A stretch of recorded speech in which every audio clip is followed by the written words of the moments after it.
Assalamualaikum warahmatullahi wabarakatuh. Segala puji bagi Allah, Tuhan semesta alam, yang senantiasa memberikan kita petunjuk menuju jalan kebenaran. Solawat dan salam semoga tercurah kepada Nabi Muhammad SAW, manusia terbaik yang membawa cahaya ilmu dan iman ke seluruh penjuru dunia, beserta keluarga dan para sahabatnya yang mulia. Sahabat, Madep Dampar, yang dirahmati Allah. Setiap zaman melahirkan sosok-sosok luar biasa yang menjadi penuntun umat manusia, khususnya dalam perkara agama. Mereka adalah para ulama yang bukan hanya mengajarkan ilmu, tetapi juga memperbaiki hati dan menata kehidupan ruhani umat Islam. Di antara para tokoh besar itu, nama Imam Al-Ghazali selalu menempati posisi istimewa. Beliau tidak hanya dikenal sebagai seorang ulama besar, tapi juga sebagai pembaharu agama di masanya. Salah satu karya beliau yang paling monumental dan hingga kini masih menjadi rujukan utama dalam ilmu keislaman adalah kitab Ihya Ulumuddin, yang berarti menghidupkan ilmu-ilmu agama. Kitab ini bukan sekadar buku, tapi sebuah mahakarya yang menghidupkan kembali semangat keilmuan, pengabdian, dan spiritualitas dalam Islam. Namun, bagaimana kitab ini lahir? Apa yang mendorong Imam Al-Ghazali menulisnya? Mari kita menelusuri jejak sejarah lahirnya Ihya Ulumuddin, sebuah kitab yang mengubah wajah peradaban Islam, dan tetap hidup hingga hari ini. Latar belakang lahirnya Ihya Ulumuddin. Imam Al-Ghazali dilahirkan pada tahun 450 1058 Masehi, di kota Tus, Persia, sekarang wilayah Iran. Ia tumbuh sebagai anak yatim, namun mendapat dukungan dari lingkungan yang mencintai ilmu. Kecerdasannya luar biasa. Sejak muda, Al-Ghazali sudah menghafal banyak kitab, memahami fikih, kalam, dan filsafat. Ia belajar di bawah bimbingan para ulama besar, hingga akhirnya menjadi ulama termasyhur pada usia muda. Karir cemerlangnya mencapai puncak saat ia diangkat menjadi rektor di Madrasah Nizamiyah Baghdad, institusi pendidikan paling bergengsi saat itu. Di sana, Al-Ghazali dielu-elukan sebagai ulama jenius, ahli debat, dan pemikir hebat. Tapi di tengah kejayaannya, batinnya mulai gelisah. Ia merasa ilmunya hanya sebatas lidah, tidak menyentuh hati. Ia takut bahwa ilmu yang ia miliki justru menjauhkannya dari Allah. Kegelisahan ini membawanya pada krisis spiritual yang mendalam. Ia kehilangan suara saat berceramah, tidak bisa makan dengan tenang, dan hatinya seakan kosong. Dalam pengakuannya sendiri, ia merasa diambang kehancuran. Lalu ia mengambil keputusan besar, meninggalkan jabatan, ketenaran, dan kekayaan, lalu mengasingkan diri selama hampir 10 tahun. Ia menyepi ke Damaskus, Yerusalem, hingga Makkah dan Madinah. Di sana, ia tidak lagi mencari popularitas, tetapi kebenaran sejati. Dalam masa uzlah itulah lahir Ihya Ulumuddin, buah renungan dan pengalaman ruhani yang mendalam dari seorang pencari hakikat. Struktur dan isi Ihya Ulumuddin. Kitab Ihya Ulumuddin terdiri dari 4 bagian besar, masing-masing mencakup 10 bab. 1.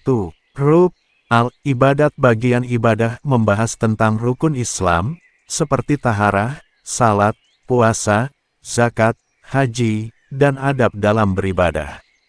2. Rub al-Adat. Bagian kebiasaan, mencakup adab makan, pernikahan, bekerja, halal haram, dan kehidupan sehari-hari. 3. Rub al-Muhlikat. Bagian hal-hal yang membinasakan, membahas penyakit hati seperti riya, hasad, sombong, dan cinta dunia. 4. Rub al-Munjiyat. Bagian hal-hal yang menyelamatkan, mencakup tobat, sabar, syukur, takut kepada Allah, zuhud, dan cinta kepada Allah. Setiap bagian disusun dengan sangat sistematis, dimulai dengan dalil-dalil dari Al-Quran dan hadis, lalu ditambah dengan hikmah dari para sahabat, tabi'in, dan orang-orang saleh terdahulu. Yang membedakan Ihya dari kitab lain adalah pendekatannya yang menyentuh hati. Ia bukan sekadar kitab hukum, tetapi juga panduan hidup yang menggabungkan akal dan ruhani. Mengapa Ihya disebut menghidupkan ilmu? Sahabat Madep Dampar, di masa Imam Al-Ghazali, dunia Islam sedang mengalami gejolak. Ilmu-ilmu agama kehilangan ruhnya. Orang-orang lebih suka mendebat daripada mengamalkan. Para ulama banyak yang mengejar pujian, bukan petunjuk. Ilmu fikih dipelajari secara kering tanpa dimensi ruhani. Akhlak dan tasawuf dilupakan, padahal di sanalah letak kemuliaan seorang muslim. Al-Ghazali melihat bahaya besar, ilmu yang awalnya untuk mendekat kepada Allah malah menjadi jalan menuju kehancuran. Maka, ia menulis Ihya Ulumuddin untuk menghidupkan kembali esensi ilmu, yaitu ilmu yang membentuk jiwa, menuntun hati, dan menyelamatkan akhirat. Dalam kata pengantarnya, beliau menulis, ilmu tanpa amal adalah kegilaan. Amal tanpa ilmu adalah kesesatan. Maka Ihya Ulumuddin adalah seruan untuk menyatukan keduanya. Respon dunia Islam terhadap Ihya Ulumuddin.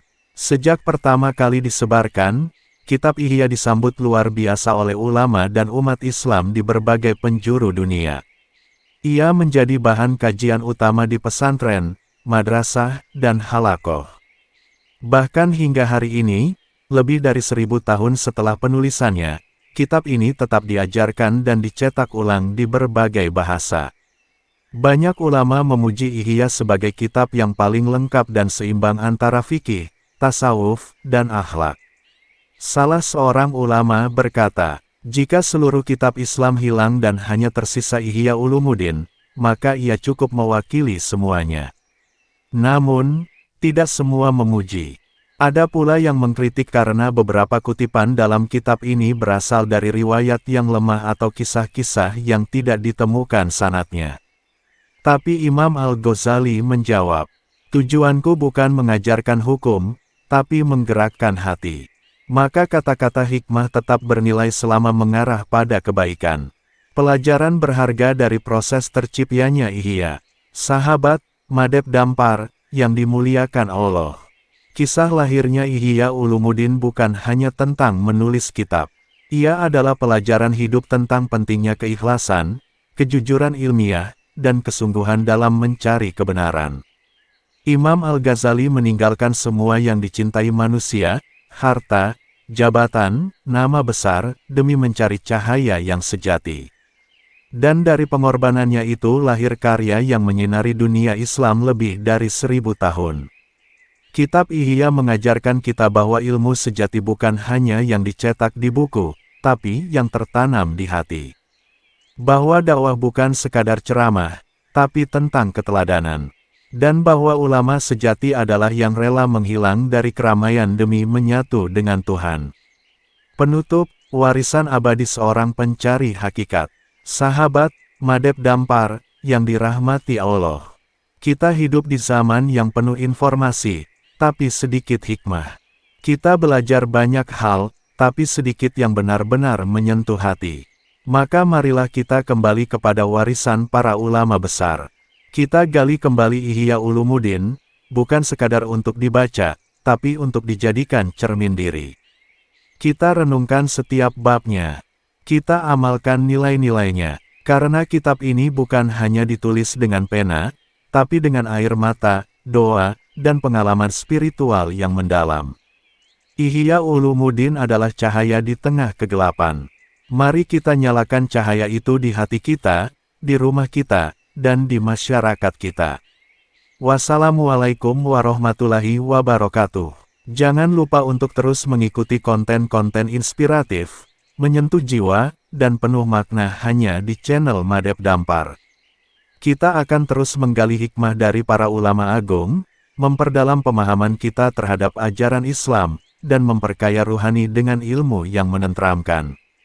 Like, subscribe, dan nyalakan lonceng notifikasi agar tidak tertinggal setiap kajian yang membuka mata dan hati. Madep Dampar